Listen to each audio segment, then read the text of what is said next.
Hi, it's Jay Early again. Okay, now we're going to do the second stage of working on a capacity at the shift level. We're using assertiveness as an example. So you've already explored the assertiveness capacity in the capacity stage. And now in the next stage, which is the practice stage, you're going to choose a practice situation that's coming up in the next week or two in your life where you would like to be assertive in this case, or have the capacity. And so and it could be a specific incident you know is coming, a series of incidents, or a type of situation that is likely to arise soon, such as when someone criticizes you. So you type in here the situation. I'll just type in the word situation. And then you move on to the practice stage itself. So we'll click here to go into the practice stage. Now this first page is, and here are the pages for this practice stage over here, or steps. So the first stage is to help inspire you to actually do the practice. And so you can explore the pain and difficulties caused by not having the assertiveness capacity.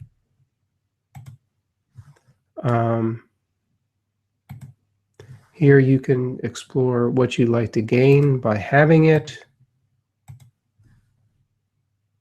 and check off any of those. And of course, you can always add your own.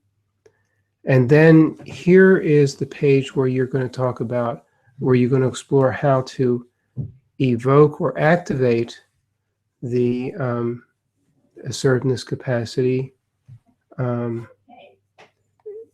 at those moments in the practice situation in your life when you want it. So here are some things that you'll say to yourself to help evoke it. Check off a few of those. Then you can also evoke it by body sensations, body posture, breathing, feelings, or states of consciousness. So things like a straight spine, deep breathing, warm energy in the arms. You can check off whichever one of these you'd like to use: standing tall, being grounded, as a way of helping to activate.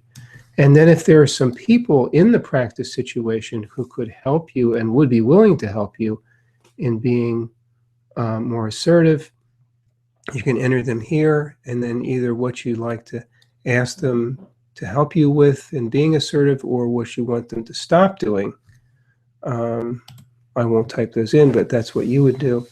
Then the next page is where you are going to create an assertiveness inner champion, which is like a healthy part of you. You can think of it as a really supportive parent, or as a cheerleader who is going to help you, to support you in being assertive in the practice situation in your life.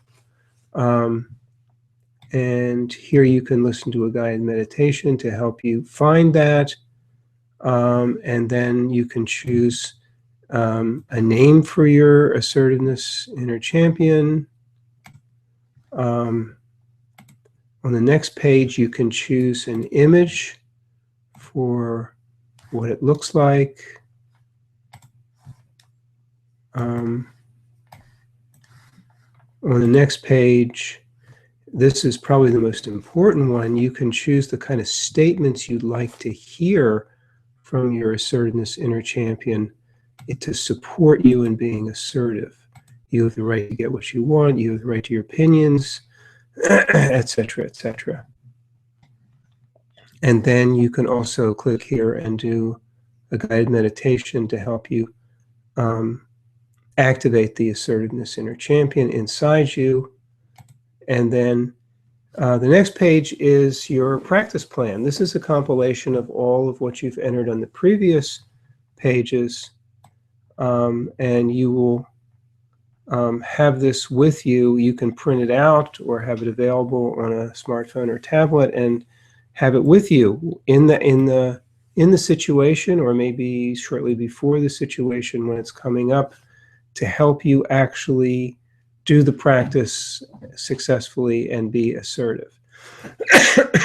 And then the next page is some instructions for how to do the practice, how to work with a buddy, how to use the practice plan, what to do, etc. And then the last page is instructions for tracking your practice to help you actually be accountable for doing it. And there are 3 types of